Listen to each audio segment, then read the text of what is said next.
সন্তান নেওয়ার সিদ্ধান্ত নিলে কয়েক মাস আগে থেকেই কিছু প্রস্তুতি নেওয়া প্রয়োজন। এতে গর্ভবতী হওয়ার সম্ভাবনা বাড়ে, আর মা ও বাচ্চার সুস্বাস্থ্যের জন্য এই প্রস্তুতি খুব গুরুত্বপূর্ণ। কি ভিটামিন খাবেন, কি খাবার খাবেন, কোন খাবার এড়িয়ে চলবেন, কোন টেস্ট করানো দরকার, কোন টিকা নিতে হবে, ডাক্তার দেখানো প্রয়োজন কিনা, এমন সব বিষয় গুছিয়ে 10টা পয়েন্টে আলোচনা করব। সহজ করে সব কিছু বুঝিয়ে দিব। শুরু করছি। 1. Folic acid. একটা সুস্থ বাচ্চা জন্মানোর জন্য ফলিক অ্যাসিড খুব গুরুত্বপূর্ণ। মায়ের শরীরে যদি পর্যাপ্ত পরিমাণে ফলিক অ্যাসিড না থাকে, বাচ্চার ব্রেইন আর মেরুদণ্ডে গুরুতর জন্মগত ত্রুটি দেখা দিতে পারে। এটা ঠেকাতে প্রেগনেন্ট হওয়ার আগে থেকেই সচেতন থাকতে হবে, কারণ গর্ভে বাচ্চা আসার অন্তত 1 মাস আগে থেকে মায়ের শরীরে যথেষ্ট পরিমাণে ফলিক অ্যাসিড থাকা লাগবে। তাহলে করণীয় কি? যখন থেকে আপনি প্রেগনেন্ট হওয়ার চেষ্টা শুরু করবেন, তখন থেকেই প্রতিদিন ফলিক অ্যাসিড ট্যাবলেট খাবেন। এটা চলবে প্রেগনেন্ট হয়ে যাওয়ার পর 12 সপ্তাহ পর্যন্ত। প্রেগনেন্ট হওয়ার আগে থেকে যদি আপনি ফলিক অ্যাসিড না খেয়ে থাকেন, তাহলে যখন জানবেন আপনার গর্ভে সন্তান এসেছে, সেই দিন থেকেই খাওয়া শুরু করবেন। ডোজ হবে 400 মাইক্রোগ্রাম।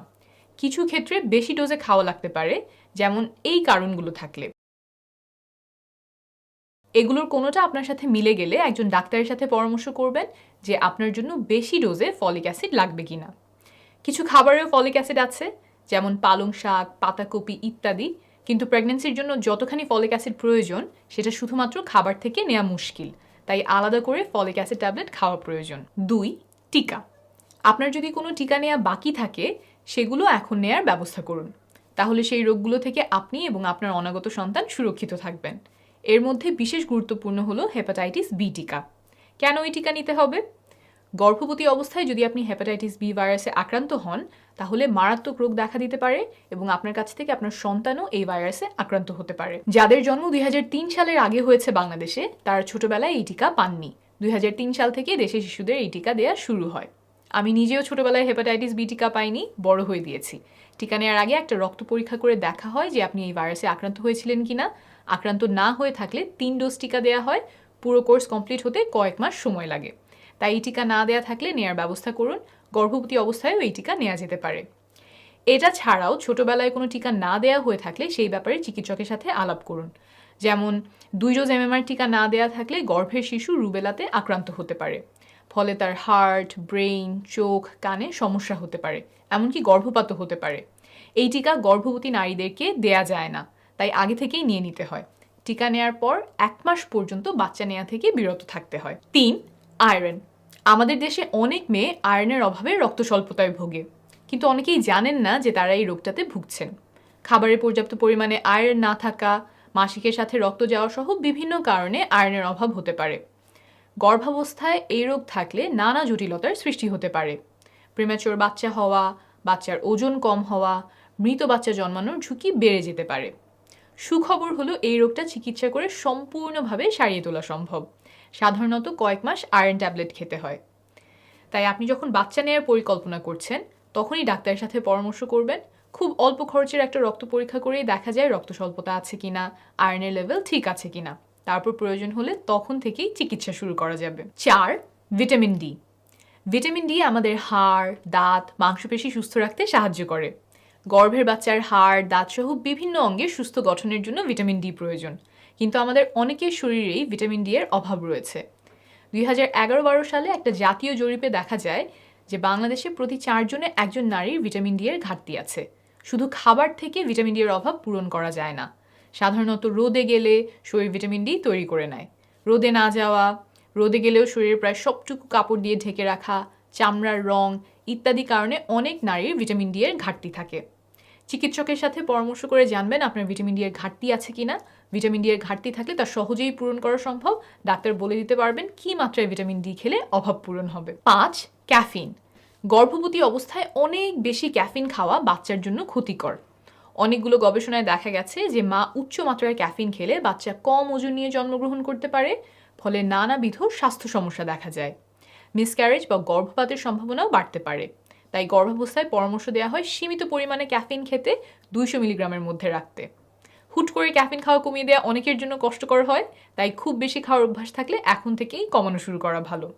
কোন খাবারে কতটুকু ক্যাফিন থাকে তা বলে দেই, 200 মিলিগ্রামের হিসাব মেলাতে তাহলে সহজ হবে।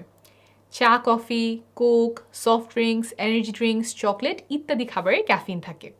সাধারণত 350 ml এর 1 কাপ চায়ে 75 মিলিগ্রাম ক্যাফিন আর ইনস্ট্যান্ট কফিতে 100 মিলিগ্রাম ক্যাফিন থাকে। অর্থাৎ গর্ভবতী অবস্থায় দিনে 2 কাপ কফি অথবা 2.5 কাপের একটু বেশি পরিমাণ চা খাওয়া যাবে। তবে কোক, চকলেট বা অন্য কোনো ক্যাফিন জাতীয় খাবার খেলে সেই অনুযায়ী কমিয়ে চা কফি খেতে হবে। 6. ওজন। আপনার ওজন যদি স্বাভাবিকের চেয়ে বেশি হয় তাহলে গর্ভধারণের সময় নানা রকম রোগ দেখা দিতে পারে, যেমন diabetes, high blood pressure, preeclampsia ইত্যাদি। আবার বাচ্চা প্রসবের সময় বাচ্চার কাঁধ আটকে যেতে পারে, বাচ্চা প্রসবের পরে অনেক রক্তপাত হতে পারে, নর্মাল না হয়ে সিজার করা লাগতে পারে। ওজন স্বাভাবিক থাকলেও এই সমস্যাগুলো দেখা দিতে পারে, কিন্তু ওজন বেশি হলে ক্ষেত্রভেদে এগুলোর সম্ভাবনা 2 গুণ, 3 গুণ, 4 গুণ বেড়ে যায়। আবার ওজন যদি স্বাভাবিকের চেয়ে কম হয় তখনও কিছু সমস্যা দেখা দিতে পারে, যেমন বাচ্চা প্রিম্যাচিওর হতে পারে, অর্থাৎ সময়ের অনেক আগেই প্রসব হতে পারে, বাচ্চার ওজন কম হতে পারে। তাই গর্ভধারণের আগে মায়ের স্বাভাবিক ওজন থাকা খুব গুরুত্বপূর্ণ, কমও না বেশিও না। যখন আপনি বাচ্চা নেওয়ার পরিকল্পনা করছেন আপনার ওজন মেপে দেখবেন স্বাভাবিক আছে কিনা। এটা বোঝার জন্য সাধারণত আমরা দেখি উচ্চতা অনুযায়ী আপনার ওজন ঠিক আছে কিনা। এই মাপকে বলা হয় বডি ম্যাস ইন্ডেক্স বা বিএমআই। এই হিসাব কিভাবে করতে হয় তা যদি আপনার অজানা থাকে তাহলে অনুগ্রহ করে কমেন্টে আপনার উচ্চতার ওজন লিখে দিবেন। কিছুদিনের মধ্যে রিপ্লাই করে জানিয়ে দেওয়ার চেষ্টা করব আপনার ওজন স্বাভাবিক মাত্রায় রয়েছে কিনা। ওজন যদি স্বাভাবিকের চেয়ে কম বা বেশি হয় তাহলে সেই অনুযায়ী পদক্ষেপ নেবেন। আর একটা কথা মনে রাখবেন, যদিও অতিরিক্ত ওজন নিয়ে গর্ভধারণ করলে ঝুঁকি বেশি, কোনোভাবেই গর্ভবতী অবস্থায় ওজন কমানোর চেষ্টা করা যাবে না। 7. স্বাস্থ্যকর খাবার।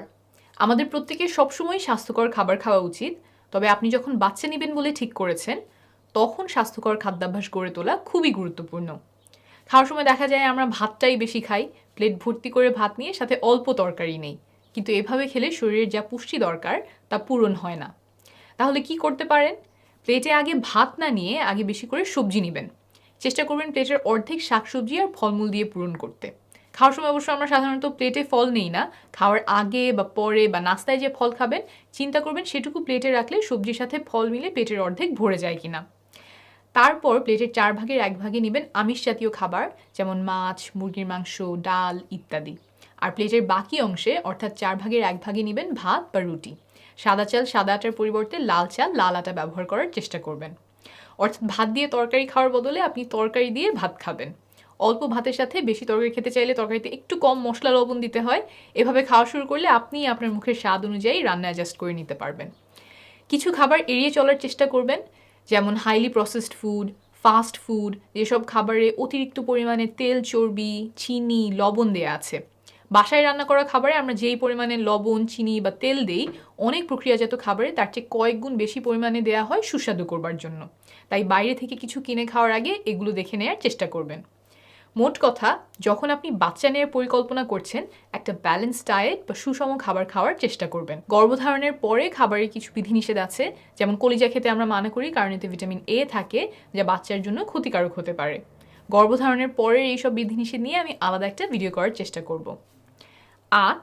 শরীরচর্চা। গর্ভধারণ, বাচ্চা প্রসব একটা লম্বা জার্নি। এই ধকলের জন্য শরীরকে প্রস্তুত করতে পারেন ব্যায়াম করার মাধ্যমে। এটার অনেকগুলো সুবিধা আছে। প্রেগনেন্ট হওয়ার সম্ভাবনাকে বাড়িয়ে দিতে পারে, গর্ভাবস্থায় বিভিন্ন রোগ যেমন প্রি-এক্লাম্পসিয়া, জেস্টেশনাল ডায়াবেটিস হওয়ার ঝুঁকি কমাতে পারে। আবার এই সময়টাতে অনেকেরই মন খারাপ লাগে, অস্থির লাগতে থাকে, টেনশন কমাতে, মন ভালো করতেও সাহায্য করতে পারে ব্যায়াম। 9. ধূমপান। নারী পুরুষ উভয়েরই বাচ্চা জন্মদানের ক্ষমতার উপর বিরূপ প্রভাব ফেলতে পারে ধূমপান। গর্ভবতী মায়ের আশেপাশে যদি কেউ ধূমপান করে তাহলে জন্মের সময় বাচ্চার ওজন কম হওয়ার সম্ভাবনা বেড়ে যায় 20%। তাই পরিবারে কেউ যদি ধূমপান করে সেটা এখন বন্ধ করতে হবে।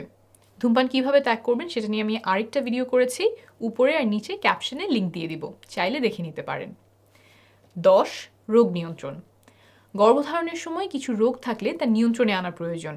তাই ভালো হয় একজন ডাক্তারের সাথে তখন পরামর্শ করে নেওয়া। আপনার স্বাস্থ্যের অবস্থা কেমন, ডায়াবেটিস, উচ্চ রক্তচাপ, খিঁচুনি ইত্যাদি আছে কি না, থাকলে সেটা কিভাবে নিয়ন্ত্রণে রাখা যায়, পরিবারের কার কী অসুখ আছে, যে ওষুধ খাচ্ছেন তার কোনো পরিবর্তন লাগবে কি না, আগের প্রেগনেন্সিতে কোনো সমস্যা হয়ে থাকলে সেই আলোকে এখন কিছু করা লাগবে কি না। মোট কথা, সুস্থ প্রেগনেন্সি এবং সুস্থ বাচ্চা জন্মদানে যা যা করা লাগবে সেই সম্বন্ধে আপনার পরিস্থিতি অনুযায়ী তিনি পরামর্শ দিবেন। কোনো কিছু নিয়ে যদি তিনি আলাপ না করেন বা কথার মধ্যে চলে না আসে তখন আপনি সেই ব্যাপারে জিজ্ঞেস করতে পারেন। গাইড হিসেবে আমি যে কথাগুলো বললাম সেগুলো মাথায় রাখবেন।